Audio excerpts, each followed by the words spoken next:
Capítulo 6. La música se oía, era lenta y en ocasiones los sonidos se alargaban y se sostenían en un tono monocorde. A través de saxofón, las composiciones salían con arreglos estilizados y las notas suavizaban los rostros. Y después venía otro disco y los nuevos acordes de la batería y de la guitarra eléctrica se reflejaban en la vivacidad de los ojos y el contorneo de los cuerpos. Los jóvenes estaban sentados en la alfombra alrededor de la sala, recostados contra las sillas, mientras algunos se habían quitado los zapatos para acomodarse sobre ellas. A veces se dedicaban solo a escuchar la música y hablaban poco. Comentaban el disco o la película que lo había hecho popular y el nombre de los cantantes y de los actores y las emociones de las mejores escenas. Entonces surgían pequeños diálogos aislados que iban creciendo hasta que el conjunto se olvidaba por completo de la música, pero luego podía ser que, a pesar de la claridad de la tarde y de los vasos que no contenían sino bebidas dulces, el grupo pareciera celebrar una nostálgica noche bohemia. Alicia estaba sentada en el suelo y a su lado, con las piernas estiradas, sin lograr acomodarse y sabiendo que ya no lo conseguía. Se encontraba Hortensia. Alicia había pasado por ella a su casa y ya antes había estado otra vez.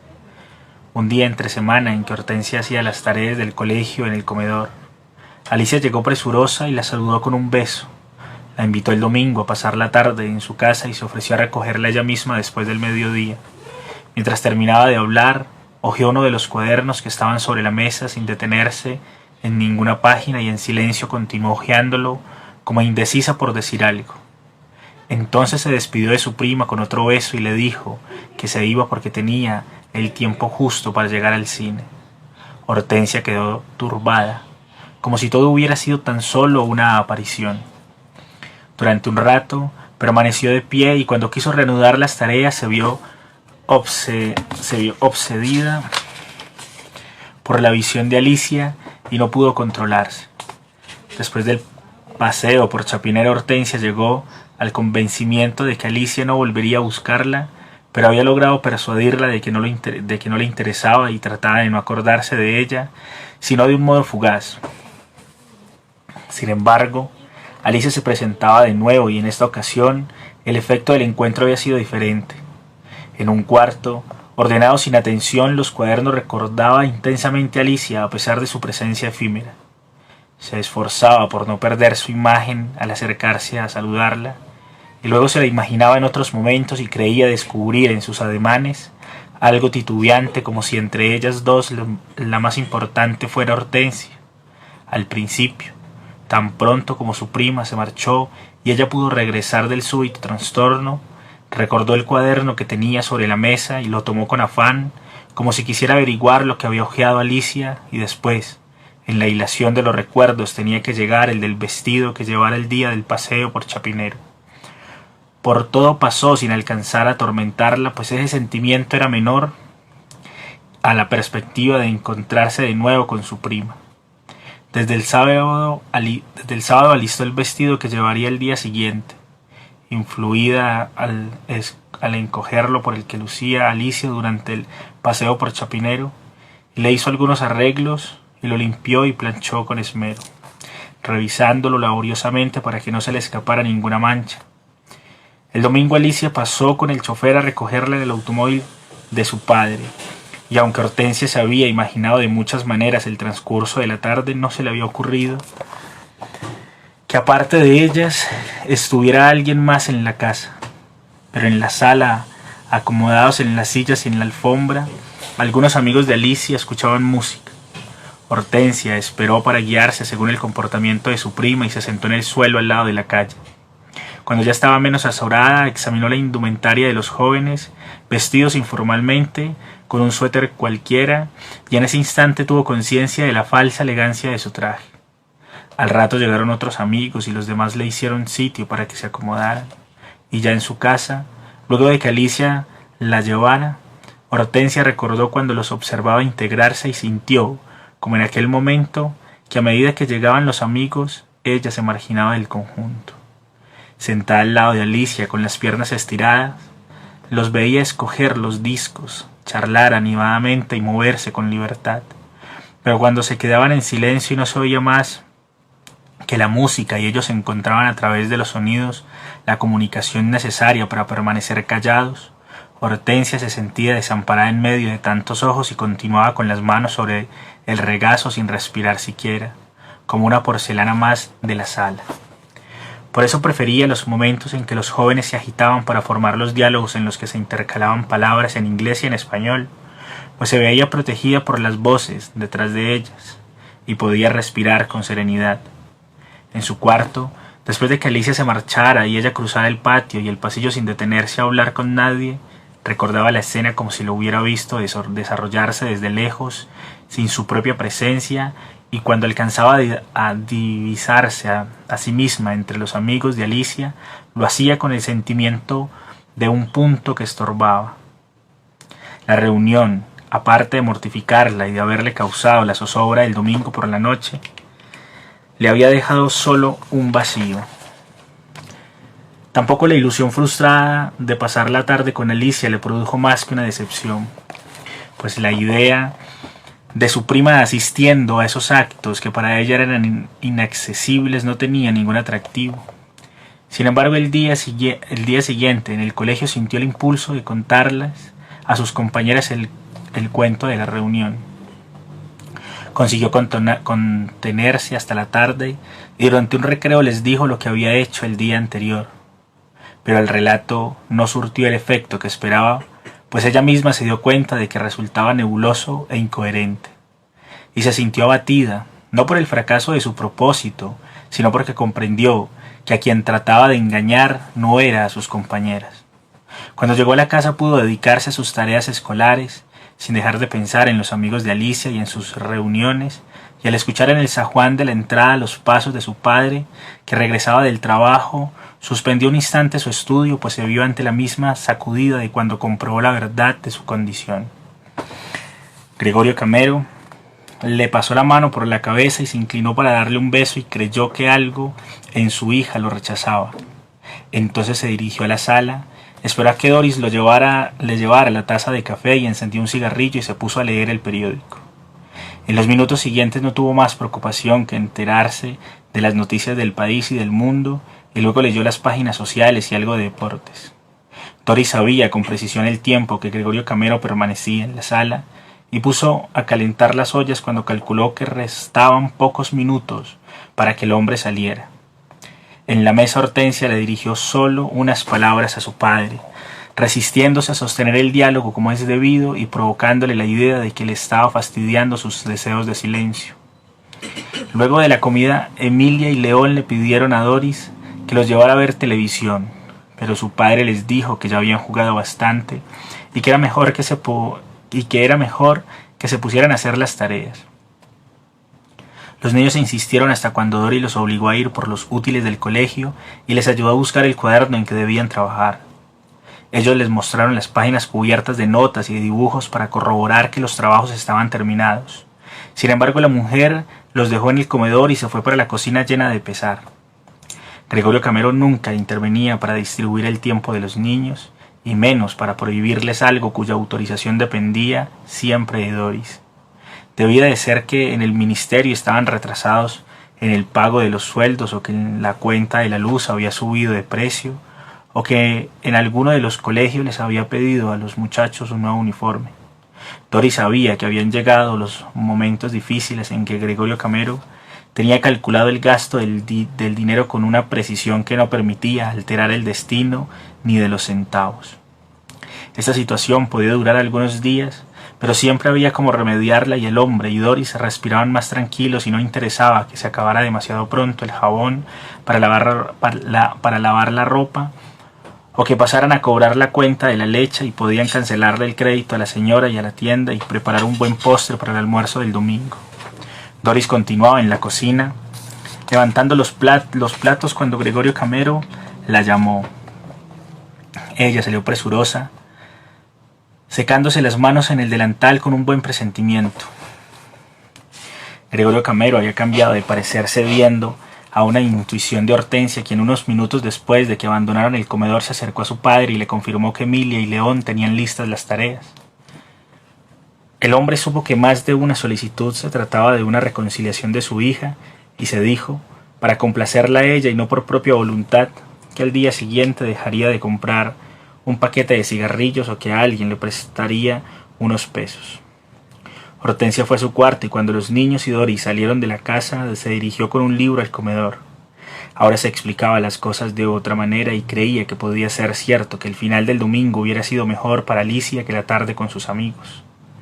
Con los brazos apoyados en la mesa, pasando los ojos sobre el libro abierto como si las páginas estuvieran en blanco, recordó los momentos en que al término de la reunión su prima salía sin ningún pretexto de la sala y permanecía afuera un rato. Luego de ir y venir varias veces le dijo a Hortensia que iba a llevarla a su casa y las dos salieron sin que a Alicia le interesara abandonar a los pocos amigos que continuaban reunidos. Se acomodaron en el asiento posterior del automóvil. Cuando habían recorrido algunas cuadras, Alicia le ordenó al chofer que se detuviera. El hombre sabía de lo que se trataba y transcurrió un rato antes de que levantara el pie del acelerador, y aunque el automóvil iba disminuyendo la velocidad, el chofer no se decidía a detenerse y Alicia subió la voz para repetir la orden. El chofer puso el pie en el freno con suavidad, resistiéndose a obedecer, y el auto se desplazó otro tramo antes de perder del todo el impulso. Alicia se apeó y por la ventanilla le hizo una señal a Hortensia para que hiciera lo mismo y luego se paró al lado del chofer. Él permaneció en su puesto hasta cuando Alicia empezó a tocar en la puerta con golpecitos continuos. El chofer no se opuso más y se trasladó al asiento posterior. Alicia se colocó ante el timón y Hortensia se hizo a su lado y el chofer dijo que si Omar Majid se enteraba de eso lo haría meter en la cárcel. Alicia puso en marcha el motor y miró al chofer por el espejo retrovisor para contestarle que ella se hacía responsable de la falta. Pero la culpa era del hombre por soltarle el volante a un menor que ni siquiera tenía licencia, y aunque Alicia no respondió, el chofer prefirió quedarse callado para evitar que la muchacha se distrajera mirándolo por el espejo, pues ya el auto cogía buen impulso. Alicia viró a la izquierda y ante la mirada de su prima, que en ese momento no pudo explicarse lo que sucedía, y ante la mirada del chofer que sabía lo que vendría luego, tomó la autopista del norte y se alejó como quien va a salir de la ciudad. Más adelante, cuando ya había hecho un largo recorrido, se devolvió por la misma autopista. Entonces el chofer se dio la bendición y Alicia presionó el acelerador. El automóvil empezó a ganar velocidad lentamente y luego iba tan rápido que zumbaba y el viento se convertía en una ráfaga cuando Alicia hundía más el acelerador para dejar rezagado a otro vehículo. En el comedor, volviendo las páginas del libro sin que después tuviera conciencia de lo que había leído, Hortensia recordaba los rasgos tensos de su prima, el brillo de placer en los ojos y sus manos aferradas al volante. Ella experimentó de nuevo la fuerza de ese momento, el vacío de su cuerpo como si se hubiera despojado de todo su peso. El chofer estaba inclinado sobre el espaldar del asiento delantero suplicándole a Alicia que disminuyera la velocidad, preveniéndole angustiado cuando se aproximaba demasiado a otros autos y lanzando exclamaciones y cerrando los ojos en cada cabriola que Alicia efectuaba para dejar atrás a los demás vehículos. Al abandonar la autopista, Alicia redujo la velocidad pero no lo suficiente como para cumplir las leyes de tránsito y continuó haciendo piruetas hasta llegar a las inmediaciones del barrio Santa Teresita. Entonces se detuvo y miró a Hortensia con satisfacción. Después cada uno ocupó su sitio y el chofer puso en marcha el auto sin dejar de rezongar. Hortensia vio a su prima deslizarse un poco en el asiento y reclinar la cabeza hacia atrás con los ojos cerrados, y la vio adquirir una respiración profunda y cadenciosa mientras sus facciones se suavizaban por completo. Aún ante el libro, moviéndose solo para pasar las páginas, Hortensia no recordó las continuas protestas del chofer que conducía el auto golpeando a veces el volante, pero recordó que quiso hablarle a Alicia y que la contuvo el aspecto de reposo sublime de su prima. Luego, sin abrir los ojos, Alicia le preguntó cómo le había parecido el paseo. Hortensia sintió que regresaba el arrebato de la velocidad y respondió con una excitación que deleitó a su prima. Alicia permaneció en silencio sin cambiar de posición, Luego dijo: Hortensia, paladeando el nombre como si recapacitara en él, abrió los ojos, giró un poco la cabeza para mirar a su prima y le preguntó por qué le habían puesto ese nombre. A Hortensia le preocupó la curiosidad de su prima. Así se llamaba mi abuela, contestó Alicia, apoyó las manos en el asiento para erguirse. Parece nombre de mujer vieja, dijo. El vehículo ya se había detenido frente a la fachada caleada y teñida de amarillo. Las dos primas se despidieron con un beso en la mejilla y Hortensia descendió del auto, y mientras abrían la puerta de la casa Alicia asomó la cara por la ventanilla y fue cuando le dijo que sin su compañía la tarde no habría tenido sentido. Se reclinó de nuevo en el asiento y cerró los ojos, y en esa posición hizo el trayecto hasta su casa. Al entrar escuchó las voces de una visita. En una esquina de la sala estaban Nomar Majid y Honorio Callejas, y en el otro extremo, mirándose ávidamente a los ojos, cambiando a cada palabra la expresión como si hicieran muecas, Cecilia y Rosario hablaban en murmullos. Alicia se acercó a su madre y se inclinó para saludarla, y al incorporarse para ir hacia su padre, Cecilia la detuvo. No me gusta que salgas de la casa cuando tus amigos están aquí, le dijo con suavidad, tomándole una mano. Dejaron un desorden tremendo por toda la sala. Alicia no miró a su madre. No los volveré a traer, respondió haciendo ademán de retirarse.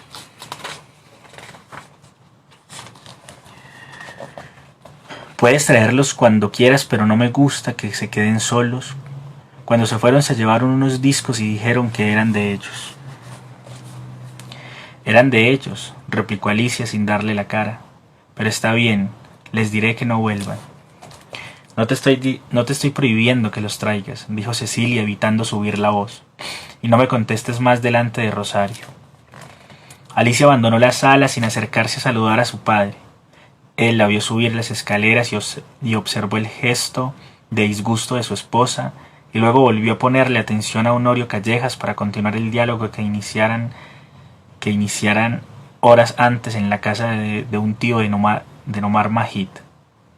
Los tres hombres se habían entrevistado a instancia de Honorio Callejas.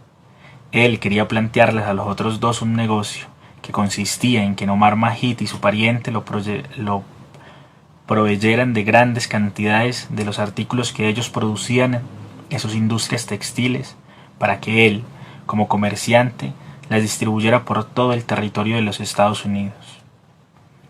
Yo mismo instalo un agente en Miami, explicó Honorio Callejas mirando a Solimán, el tío de Nomar Majid. Alguien que sea capaz de dirigir las operaciones hacia todas partes y que con el tiempo ponga sucursales en otras ciudades. A Estados Unidos se exportan muchos textiles colombianos, observó Solimán con el acento árabe, que no había perdido en 68 años de haber llegado como inmigrante del Líbano. Yo mismo exporto, pero no en las cantidades ni en las condiciones que yo propongo, dijo Honorio Callejas. Sería como poner a funcionar las industrias de ustedes allá mismo. Eso vale millones, y en millones serán las ganancias, replicó Honorio Callejas. Después de eso se acabarán los pequeños exportadores porque vamos a invadir a los Estados Unidos. No creo que los marines nos dejen, dijo Solimán. Era un hombre enorme. Estaba sentado en una poltrona y a todo momento tuvo objeciones para los planes de Honorio Callejas. Lo miraba distraído y luego levantaba un poco la cabeza para poner los ojos en otro sitio como si escuchara un cuento que ya conocía. Entonces Honorio Callejas evitó que los otros dos advirtieran su interés en el negocio. Nomar Majid había preferido permanecer atento a las opiniones de su pariente sin intervenir en el diálogo, pero después fue Solimán quien se quedó en silencio, sentado en su poltrona con el aire de un patriarca, ajeno por largos ratos a la presencia de sus visitantes. Solo después, cuando ya estaban instalados en la casa de Nomar Majid, Honorio Callejas buscó la oportunidad de reiniciar la conversación sobre el negocio de los textiles. Tu tío está viejo, dijo con el tono de un comentario que se le acabara de ocurrir. Ya no tiene empuje para las nuevas empresas. No creas, dijo Nomar Majid. Solimán está entero, y además tiene más experiencia que nosotros y mejor ojo para los negocios. Pero esta vez le falló. No entendió de qué se trataba el asunto y ni siquiera dijo lo que le parecía mal. Que hay muchos exportadores de esos artículos. Solimán es uno y yo soy otro. Se ve que tampoco has entendido, dijo Honorio Callejas, y aprovechó para referir de nuevo las investigaciones que había llevado a cabo y que lo condujeron a trazar su plan. Exponía los argumentos con tal certeza que Nomar Majid le refutaba cada vez con menos fuerza, a pesar de que recurría a las objeciones más eficaces sin explicarse por qué Solimán había rechazado la propuesta. Ya estaba persuadido, aunque tampoco él fuera a aceptarla, cuando la criada le avisó que lo llamaba por teléfono un amigo que no quiso decir quién era, pero que lo necesitaba con urgencia. Nomar Majid fue a atender la llamada y tan pronto tomó el auricular oyó la voz en árabe de su tío. ¿Qué se hizo ese pariente de tu esposa?, preguntó Solimán. Nomar Majid contestó en el mismo idioma con acento castellano y escuchó el resuello que venía del otro lado de la línea. Ya me lo imaginaba, dijo Solimán. Ahora que yo no he aprobado su plan te va a coger a ti solo. Pensó que yo estaba viejo y ablandado y que no me daba cuenta de las cosas. Creo que hay algo más que eso, repuso Nomar. Me estaba explicando la importancia de que los socios sean poderosos. No le hagas caso, está loco. Y quizá ni siquiera tenga lo suficiente como para respaldar la mitad del crédito. Yo sé que tiene varios negocios. No me importa, no le hagas caso. Acuérdate que el país imperialista no es Colombia y que son los gringos los que han invadido nuestro mercado. Nosotros podemos seguir haciendo algunos negocios que nos convengan, pero sin olvidar nuestra situación. Eso parece un poco conformista. Ese tío de tu esposa está loco.